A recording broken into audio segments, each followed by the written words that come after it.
මම අද ඔයාලව එක්කගෙන යනවා කොළඹවට කෙනෙක්ට වරුවක් ගත කරන්න පුළුවන් සුන්දර ස්වභාවික පරිසරයකට. ඒ තමයි කුමාරියල්ල.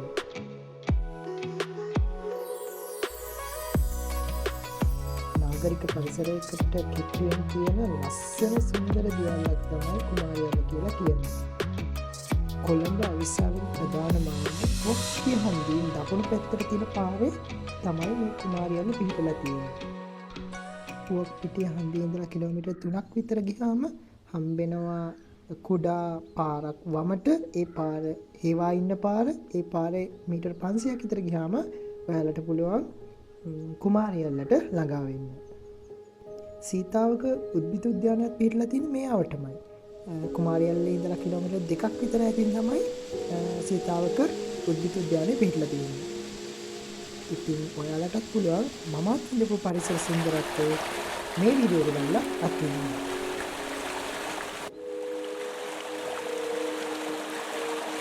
මේ ස්ථානවල ගොඩක් නෙමෙයි මේ අවත ජීවත් වෙන පිරිසම තමයි. අවත ජීවත් වෙන කෙනෙක් තමයි. ඒ වගේම සීතාවක බොටනිකල් ගාඩන් එකට යන පිරිස මේ ස්ථානයේ හවස් කාලය ගත කරන්න එනවා.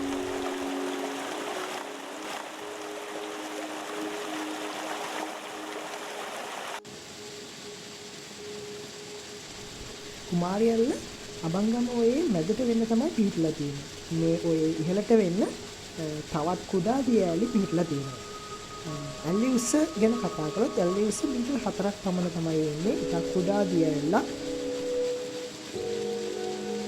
අනත්වාදී තියෙන විදිහට මෙම දියඇල්ලට නම ලැබිලා තියෙන්නේ සීතාවක රාජසිංහ. එහෙම නැත්නම් ටිකිරි බණ්ඩාර කුමාරයාගේ දියණිය නිසා.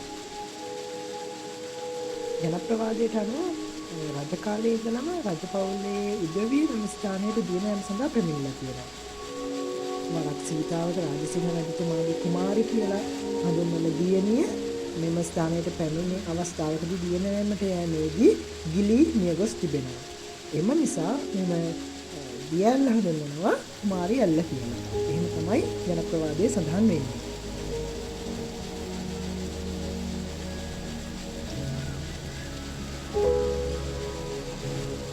දියැල්ල වැටෙන ස්ථානයේ තම අපූර්ව පොණ්ඩ එකක් නිර්මාණය වෙලා තියෙන ස්වභාවිකවම ගොඩක් දෙනා පීනනවා, ජල ක්‍රීඩා කරනවා, හරි අපූර්ව අත්දැකීමක් ගන්න පුළුවන් මේ ස්ථානයට එන කෙනෙක්ට.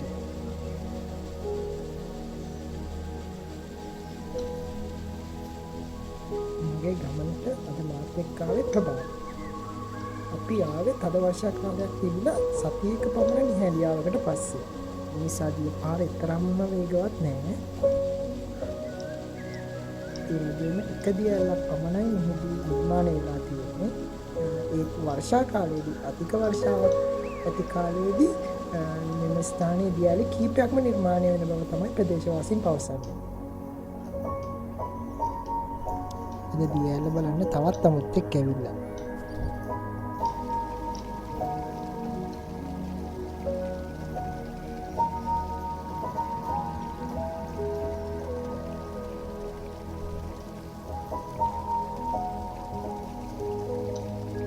පරිසරයේ විඳින්න ගන්න කෙනෙක්ට ඕනම ස්ථානයක් අලුත් ස්ථානයක් විදිහට විඳින්න පුළුවන්.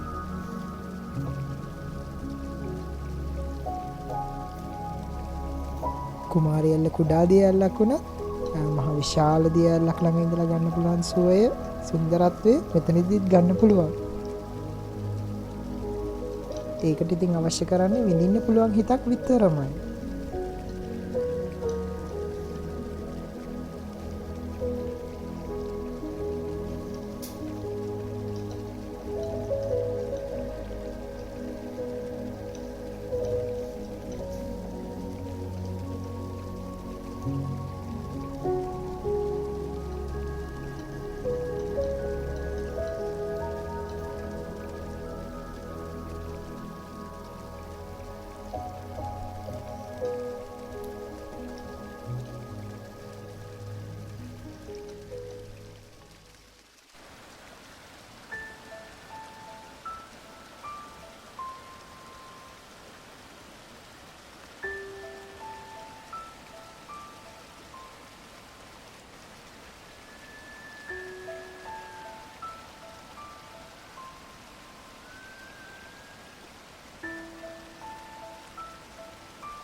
මේ ගලාගෙන යන දිය පහර දිහා බලාගෙන ඉන්නකොට හිතට දැනෙන සුවය නම් කියලා නිම කරන්න බෑ.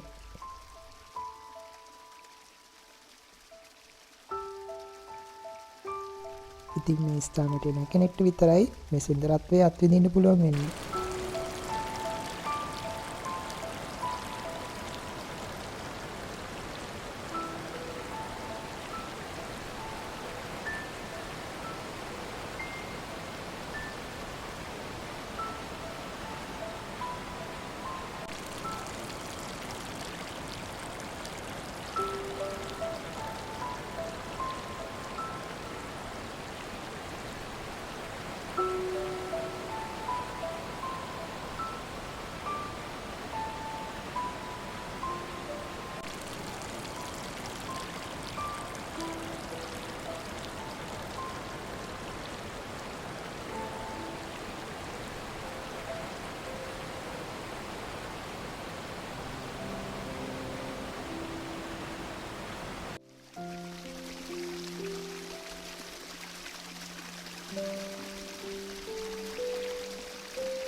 අවිස්සාවෙල්ලාවට සංචාරයකට එනවා නම් ඔයාලා අනිවාර්යෙන්ම ඉන්න ඕන ස්ථානයක් තමයි කුමාරියල්ල කියලා කියන්නේ. ඉතින් මම ඔයාලට ආරාධනා කරනවා මම ගත්ත සුන්දර අත්දැකීම ඉඳගන්න මේ ස්ථානෙට එන්න. ඒ වගේම පරිසරයට නම් කිසිම හානියක් කරන්න එපා. මොකද මේ ස්ථානය දැනට විතරම පිරිසිදුව තියෙනවා. ඉතින් තාමත් මොකද මේ ස්ථානය ගැන ගොඩ දිනා දන්නේ නැහැ. ඒ නිසා තමයි මම හිතන්නේ මේ විදිහට තියෙන්නේ. ඉතින් ඔයාලා ආවත් මේ ස්ථානය නරඹලා සුන්දරත්වයේ විඳලා නැවත යන්න. පරිසරයට නම් හානියක් කරන්න එපා.